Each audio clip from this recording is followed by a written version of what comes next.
வணக்கம் நண்பர்களே, welcome to my channel. வாங்கண்ணா வணக்கம் அண்ணா, உன் ஸ்பீச் ஒன்று கேளுங்கண்ணா அப்படின்னு. வணக்கம் ப்ரோ. புதுச்சேரியில் இன்னைக்கு நடந்த உங்கள் கட்சி பொதுக்கூட்டத்தில் திமுகவை நம்பாதீங்க, அவங்க நம்ப வச்சு ஏமாற்றிடுவாங்க அப்படின்னு உங்களை பார்க்க வந்த மக்கள் மத்தியில் பேசியிருக்கீங்க. இப்போ அங்கே நடக்கிற ஆட்சிக்கும் நீங்கள் சொல்கிறதுக்கும் ஏதாவது சம்மந்தம் இருக்கா? நீங்கள் தெரிஞ்சு தான் பேசுகிறீங்களா? திமுகவா இப்போ அங்கே ஆட்சி நடத்துது? சரி, சொல்லிட்டீங்க ப்ரோ. அதுக்கப்புறம் ஒன்றிய அரசு தமிழகத்தை ஒரு மாநிலமாகவும் புதுச்சேரியை யூனியன் பிரதேசமாகவும் பார்க்குறதுன்னு சொல்கிறீங்க. அது உண்மை தானே? இப்போ தான் ஒரு உண்மையை சொல்லியிருக்கீங்க. இதை ஏன் நீங்கள் சொல்கிறீங்கன்னு யோசிக்கிறதுக்குள்ள நாம் வேறு வேறு கிடையாது. எந்த மாநிலமாக இருந்தாலும், உலகின் எந்த மூலையில் இருந்தாலும் அவர்கள் நம் உறவுதான்னு சொல்லி உங்களுக்கும் ரசிகர் கூட்டத்திற்கும் உள்ள உறவை சுட்டிக்காட்டி இருக்கீங்கன்னா புரிஞ்சுது. அடுத்து எம்ஜிஆரை தொட்டீங்க. 1977 தமிழ்நாட்டில் ஆட்சியை பிடிப்பதற்கு முன்பாகவே எம்ஜிஆர் 1974 புதுச்சேரியில் ஆட்சியை பிடித்தார்னு சொல்லிட்டு, எம்ஜிஆர் நமக்கானவர், அவரை மிஸ் பண்ணிடாதீங்க என தமிழ்நாட்டுக்கு அலர்ட் செஞ்சதே புதுச்சேரி தான். அப்படிப்பட்ட புதுச்சேரியை மறக்க முடியுமான்னு ஒரு கேள்வி கேட்டீங்க. புரியுது ப்ரோ. உங்களுக்கு இருக்கும் மவுஸை விட எம்ஜிஆர் பெயரை சொல்லி தான் அரசியல் பொழப்பு நடத்தணும். அவர் உருவாக்கிய கட்சி அதிமுக. அவரை ஏன்டா பயன்படுத்துறேன்னு கேட்குற நிலையில அந்த கட்சி இல்லை. அவருக்கும் உங்கள் கட்சிக்கு என்ன சம்மந்தம் bro? What is this bro? தமிழக மக்களைப் போலவே புதுச்சேரி மக்களும் கடந்த 30 ஆண்டுகளாக என்னை தாங்கி பிடித்து கொண்டிருக்கிறார்கள். அதனால் இந்த விஜய் தமிழகத்துக்கு மட்டும்தான் குரல் கொடுப்பார் என நினைக்காதீர்கள். புதுச்சேரி மக்களுக்கும் சேர்ந்து குரல் கொடுப்பேன். அது எனது கடமையும் கூட. சரிங்க, இதுவரைக்கும் பாண்டிச்சேரி மக்களோட எந்த பிரச்சனைக்கு நீங்கள் குரல் கொடுத்துருக்கீங்க ப்ரோ? யாரும் கேட்டுறக்கூடாதுன்னு புதுவை அரசு கூட்டணி ஆட்சியில் இருந்தாலும் புதுச்சேரியை ஒன்றிய அரசு எந்த விஷயத்திலும் கண்டு கொள்ளவில்லை என்பது மக்களுக்கே தெரியும். மக்களுக்கு தெரியுதுகிட்டோம், உங்களுக்கு தெரியுமா? மாநில அரசு கோரிக்கையை மட்டுமா அவர்கள் கண்டுகொள்ளவில்லை? இங்கு வளர்ச்சி ஏற்பட அவர்கள் துணை நிற்கவில்லை என கேள்விப்படுகிறோம். அது என்ன கேள்விப்படுறீங்க? அதனால் இப்போ என்ன, நேராக குரல் கொடுக்க வந்துட்டீங்க. Super bro. புதுச்சேரிக்கு இன்னும் மாநில அந்தஸ்து கொடுக்கப்படவில்லை. பலமுறை புதுச்சேரிக்கு மாநில அந்தஸ்து கோரி சட்டப்பேரவையில் தீர்மானம் நிறைவேற்றி அனுப்பி கொண்டுதான் இருக்கிறார்கள் அப்படின்னு சொல்றீங்க. அப்ப ஏன் இப்ப நடக்கிறது யாரோட ஆட்சி? கூட்டணி கட்சியோ ஒன்றிய அரசோட ஆட்சி தானே அங்க நடக்குது. ஏன் கொடுக்கலாமே? அவங்க மாநில அந்தஸ்து கொடுத்துருக்கலாம் இல்ல? அதை கொஞ்சம் சத்தமாக தான் கேளுங்களேன், கொஞ்சம் உரிமையோட கேளுங்களேன். நீங்க தான் புதுச்சேரி மக்களுக்காக குரல் கொடுக்குறேன்னு சொன்னீங்கல்ல. புதுச்சேரி மற்றும் காரைக்கால் பகுதிகளில் மூடப்பட்ட 5 மில்கள், பல்வேறு தொழிற்சாலைகளை மீண்டும் திறக்க இன்னும் ஒரு துரும்பை கிள்ளி கூட போடவில்லை. பல்லாயிரக்கணக்கான இளைஞர்களின் வேலைவாய்ப்புக்காக அவர்கள் எதையுமே செய்யவில்லை. புதுச்சேரியில் ஒரு ஐடி கம்பெனி உருவாக வேண்டும் என்ற எண்ணம் கூட அவர்களுக்கு கிடையாது. இது குறித்து யார் பேசினாலும் அவர்களின் காதுகளில் விழவே இல்லை. இப்படி தேன்லையும் படாமல் மாங்காயிலையும் படாமல் அடுக்கிக்கிட்டே போனீங்க.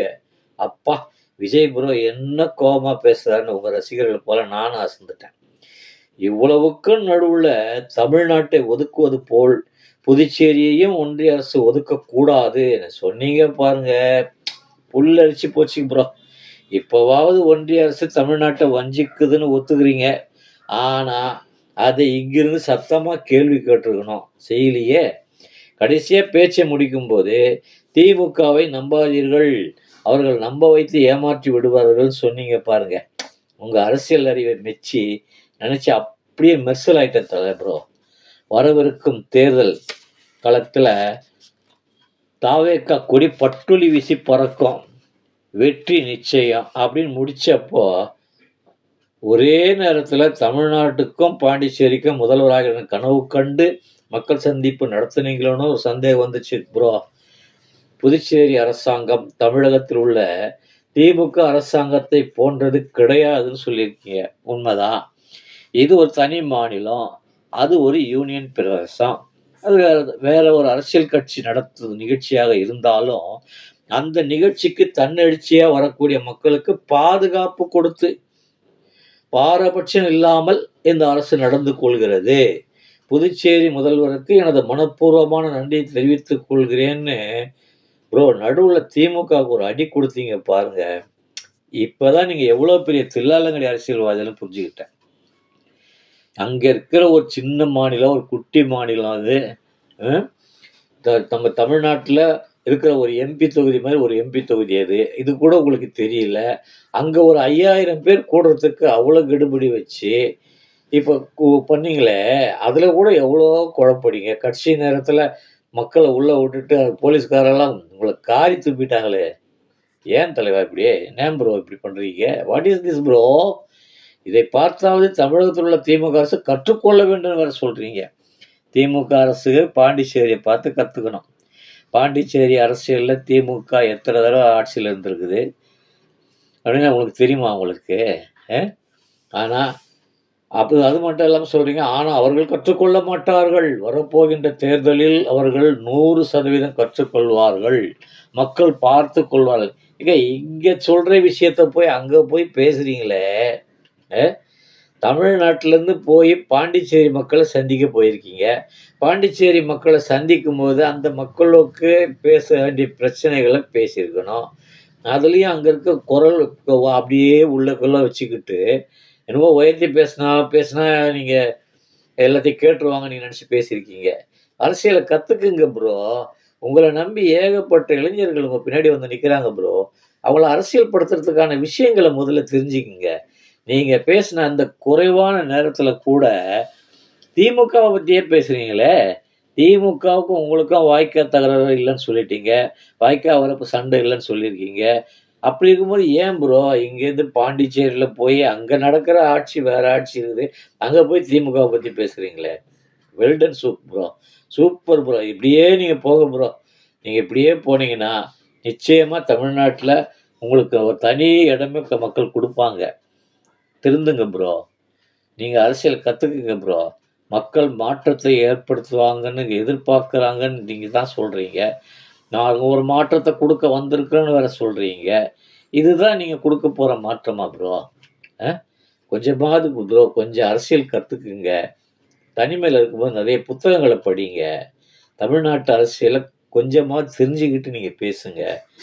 ஒண்ணு மட்டும் புரிஞ்சுக்கங்க. எம்ஜிஆர் நீங்க எடுத்து பயன்படுத்துறீங்க.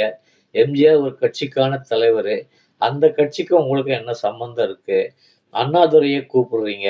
திமுகவ உருவாக்குனவரு அண்ணாதுரை. அவரு அந்த கட்சியோட ஓனரு. அந்த ஓனர அந்த கட்சிக்காரங்க கொண்டாடிட்டு இருக்காங்க.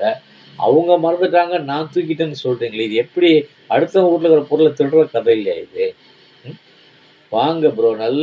நல்லா வரணும்னு ஆசைப்படுறோம் ப்ரோ. நாங்களும் இப்போ ஒரு மாற்றம் வரும்னு நீங்க சொல்றீங்க. Right okay bro. நெறைய ஆட்சிகள நாங்க பார்த்துட்டோம். 5 வருஷத்துக்கு ஒரு முறை ஆட்சிகள் மாறிட்டே தான் இருக்கு. நீங்க வரேன்னு சொல்றீங்க. வாங்க நீங்க என்ன சரக்கு வச்சிருக்கீங்கன்னு நாங்க பார்க்கணும்ல. உங்க சரக்கு என்னன்னு வெளிய காட்டுங்க ப்ரோ. மேனிஃபெஸ்டோ வருது பின்னாடி. மேனிஃபெஸ்டோல சொல்றேன்னு சொல்றீங்க. நெறைய ஒரு மாறுதல மக்கள் எதிர்பார்க்குற நீங்க மாறுதலை உருவாக்குவதற்கு என்ன விஷயங்கள வச்சிருக்கீங்க? என்ன விஷயங்கள உங்க கட்சிக்காரங்கள அரசியல் படுத்திட்டு இருக்கீங்க? பார்க்கலாம். போக போக பார்க்கலாம் தலைவரே.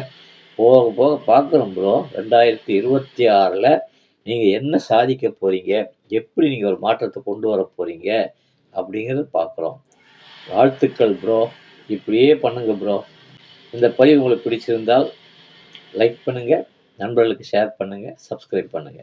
மீண்டும் இன்னொரு பதிவுடன் உங்களை சந்திக்கிறேன். நன்றி, வணக்கம்.